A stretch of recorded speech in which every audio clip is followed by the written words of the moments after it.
और खबर यह आ रही है कि इस वक्त यहां पर एफआईआर में अपडेट के बाद और गिरफ्तारियां हुई हैं। ये नई जानकारी निकलकर सामने आ रही, कई और नाम सामने आए जिन्हें गिरफ्तार किया गया है। तो गिरफ्तारी का जो आंकड़ा है, जो ये नंबर है, ये लगातार बढ़ते जा रहा है। जैसे जैसे जांच पड़ताल आगे बढ़ रही है, जैसे जैसे ये दिन आगे बढ़ रहा है, जैसे जैसे सूरज की तपिश आगे बढ़ती जा रही है, अब इस मामले को लेकर अपडेट जो है वो बढ़ती जा रही है। हमारे संवाददाता अरविंद लगातार इस खबर पर नजर बनाए हुए हैं। अरविंद के पास चलते हैं। अरविंद, ये कहा जा रहा है कुछ और गिरफ्तारियां हुई हैं, जरा अपडेट दीजिए। कौन कौन सी धाराएं लगाई गई हैं और कितने और लोगों की गिरफ्तारी हुई है, और क्या ये दिन बढ़ने के साथ और ज्यादा बढ़ सकती है? जी देखिए, दिल्ली पुलिस के एफआईआर में कई चौंकाने वाले खुलासे हुए हैं शुभांकर। और सबसे पहले लेटेस्ट अपडेट हम अपने दर्शकों को दे दें कि इस मामले में कुल 14 लोगों को गिरफ्तार किया गया है। सुबह 9 गिरफ्तारी हुई थी, लेकिन अब संख्या बढ़ चुकी है। 14 लोगों को गिरफ्तार किया गया। जिस तरह से दिल्ली पुलिस के पास वीडियो आ रहे हैं, एविडेंस आ रहे हैं, उस तरह से लगातार गिरफ्तारियां हो रही है। और आपको बताऊं, इन सबके बीच बाकायदा यहाँ पर दिल्ली पुलिस की एक ब्रीफिंग भी हो रही है। जो यहाँ पर पुलिस पर्सनल मौजूद है, उनको यहाँ पर जो सीनियर अफसर है वो ब्रीफ कर रहे हैं। और इन सबके बीच आपको बताऊं कि 14 लोगों को अब तक, कल जो जहांगीरपुरी में हिंसा हुई थी, 14 लोगों को गिरफ्तार किया गया। लेकिन क्या इसमें अंसार नाम का वो शख्स है, ये देखना दिलचस्प होगा। क्या वो अंसार अभी गिरफ्तार हुआ है कि नहीं हुआ, कुछ देर बाद हम ये क्लियर करने की आपको जरूर कोशिश करेंगे। क्योंकि जो एफआईआर है, एफआईआर के मुताबिक आपको बताऊं और साथ साथ तस्वीरें दिखाऊं, एफआईआर में साफ साफ लिखा हुआ है कि शोभा यात्रा वो इस इलाके से सामने की तरफ की तस्वीर जरा दीपक बिष्ट आपको दिखाएं कि ये जो जामा मस्जिद है, यहाँ पर जो शोभा यात्रा थी वो पहुंची थी। और एफआईआर के मुताबिक काफी शांतिपूर्वक तरीके से चल रही थी। तभी जो ये पूरा बवाल, जहां जिस वजह से हम और आप यहां पर मौजूद हैं, सैकड़ों की तादाद में पुलिस यहां पर मौजूद है, सैकड़ों की तादाद में पैरामिलिट्री फोर्सेस के जवान मौजूद हैं, उन सब की वजह अंसार नाम के एक शख्स को बताया गया है, जो 4-5 लड़कों के साथ आया। शांति तरीके से यहाँ सब कुछ चल रहा था। वो आता है, बहस होती है, उसके बाद हिंसक झड़प होती है, पुलिस यहाँ पर पहुंचती है, भीड़ को तितर बितर करती है। लेकिन इस चौराहे पर लाठी डंडो तलवार के साथ भीड़ आती है और उसके बाद दोनों तरफ से पथराव होता है, जिसमें कुल 8 पुलिसकर्मी घायल होते हैं, जिसमें सब इंस्पेक्टर को एक गोली लगी होती है, दाएं हाथ में गोली लगी होती है, एक सिविलियन भी इंजर्ड है। लेकिन अब कुल मिलाकर 14 लोगों को गिरफ्तार किया गया है। और दिल्ली पुलिस के कमिश्नर ने कल ही, अरविंद, अब यहाँ पर देखिए 2 सवाल मेरे पास आपके लिए। ठीक है अरविंद, अब देखिए 2 सवाल मेरे पास आपके लिए। एक सवाल ये, तो क्या ये एफआईआर के बाद क्लियर हो जाता है कि शुरुआत में जो ये हिंसा हुई है, ये कुछ लोगों के बीच में हुई, जो बाद पे समुदाय में बदल जाती है? और दूसरा सवाल मेरा आपसे ये, क्योंकि आप क्राइम को समझते हैं, धाराओं को बेहतर समझते हैं, जरा दर्शकों को ये समझाइए कि जिन धाराओं में ये केस दर्ज हुआ है, क्या वो बहुत मजबूत है या हल्की फुल्की धाराएं? किन किन धाराओं में ये केस दर्ज किया गया जिसमें 14 लोगों को गिरफ्तार किया गया है?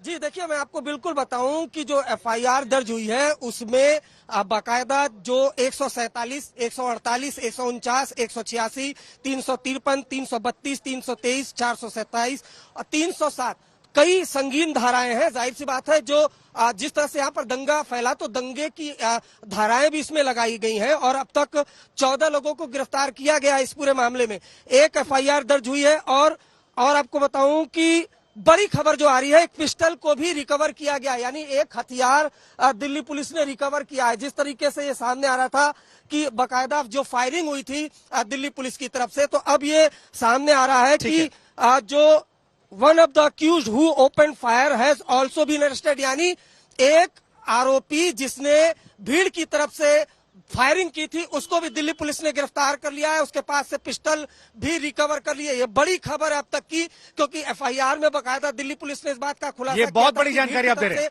फायरिंग हुई थी। एक बार फिर आज तक के दर्शकों को हम बता दें कि हमारे संवाददाता ये बड़ी जानकारी लेकर आए हैं कि देखिए, जिस व्यक्ति ने यहां पर गोली चलाई थी, जिसके बाद ये समुदायों की लड़ाई हो गई थी, माहौल बिगड़ गया था, पत्थरबाजी हुई थी, हिंसा हुई थी, उस व्यक्ति को भी गिरफ्तार किया गया है। ये एक बड़ी जानकारी निकल कर आई है।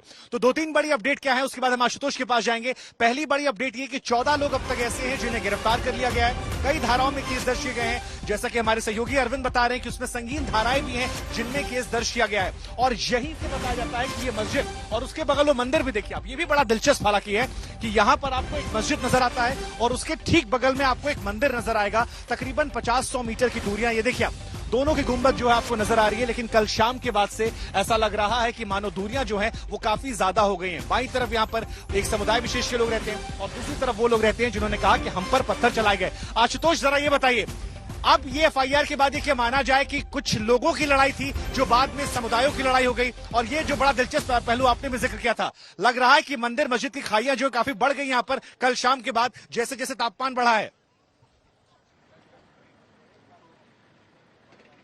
तापमान भी बढ़ा और दोनों देखिए मंदिर मस्जिद के बीच की दूरी 50 यार्ड से कम है, लेकिन दिलों की दूरियां बढ़ जाती हैं, खासकर जब ऐसे वाकये हो जाते हैं। तो कल शाम से भी जो जानकारी यही थी, प्रोसेशन जब यात्रा गई 2 बार 3 बार 4 बार इसी रास्ते गई, यात्रा जब जाने लगी तो कुछ लोगों के बीच की कहासुनी थी, 2 से 4, 4 से 8, और फिर वो 8 से 800 कैसे हुआ ये किसी को नहीं पता, इसीलिए जांच का विषय है। अब जो धाराएं लगाई गई हैं 147 से लेकर 49 तक, दंगा बलवा, इसमें तो जब ये धाराएं हैं तो जाहिर उसमें एक तो षड्यंत्र की भी 120 की धारा लगाई गई है। तो अब जांच ये होगी, देखिए 14 गिरफ्तारियां, ये 14 पे रुकेंगी नहीं, और भी ज्यादा होंगी जाहिर है, क्योंकि दंगा बलवा में और बहुत बड़ी संख्या में लोग मौजूद थे, करीबन 100 के लगभग तो वीडियो हैं, और भी वीडियो, जितनी भी दुकानें हैं, जो भी जिस रास्ते से यात्रा गई है, जितनी दुकानें हैं, सीसीटीवी हैं, सारे वीडियो खंगाले जाएंगे, और भी चेहरे पहचान में आएंगे। उपद्रवी कौन था, भड़काने वाला कौन था, शुरुआत किसने की, पहला पत्थर किसने चलाया, जवाब किसने दिया, क्योंकि चाहे पहला चलाया हो चाहे आखिरी चलाया हो, दोनों ही कानून की नजर में गलत है, और गलत है तो जाहिर गिरफ्तारी भी होगी। लेकिन पुलिस की जांच प्राथमिक तौर पर जहां पर है, क्या उसमें सारी बातें या जो बातें रह गई हैं वो और ऐड की जाएंगी, क्योंकि आरोप एक पक्ष की ओर से नहीं है, दोनों की तरफ से है कि भड़काऊ नारे, हथियार दिखाना और प्रोवोक करने की कोशिश थी। अब देखिए आपने प्रशासन का जिक्र किया आशुतोष, तो हमारे संवाददाता ने एसआई जी आप बड़ी बात कह रहे हैं, और ये बात जो आप कह रहे हैं ये बहुत दिलचस्प हो जाती है, इस पर नजर भी हमारी रहेगी। लेकिन एसआई जो हैं उनसे हमारे संवाददाता ने बातचीत की है, उनकी तरफ से क्या कुछ कहा गया है, क्योंकि उनका कहना काफी अहमियत रखता है इस पूरे मामले में। वो भी तब एफआईआर सामने उस टाइम कौन किसको वो कर रहे हैं, सब फिर उसके बाद आवाज भी आया, गोली का भी आवाज आया। एक हमारे के आयुवा साहब है, मैदालाल साहब है, हाँ, उनको गोली लग गई, उनको हाथ में गोली भी लगी। ये सोचो साहब आगे कोई किसी को कुछ नहीं मान रहा था, डीसीपी साहब भी आए बाद में। तो आप सबको शांत करवा रहे थे, कोई मानने कोई तैयार कोई नहीं मानने का तैयार।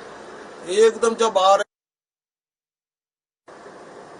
इतनी, और गाली गुलज, और वो तो है गाली गुलज तो चल जाएगा, लेकिन पत्थर और बोतल बहुत ज्यादा चले।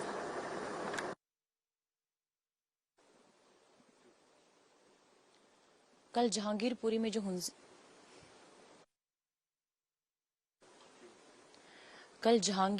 जो हिंसा हुई उसमें 8 पुलिसकर्मी और 1 सिविलियन इंजर्ड हुए थे। ये सभी लोग वो लोग थे जो जख्मी हो गए थे, आगजनी हुई, पत्थरबाजी हुई, तलवारें चली, चाकू चले। इन सभी के बीच 8 पुलिसकर्मी और 1 सिविलियन को रातों रात बीजीआरएम अस्पताल में भर्ती कराया गया था। भर्ती करवाने के बाद अब उनकी हालत स्थिर है, लेकिन इस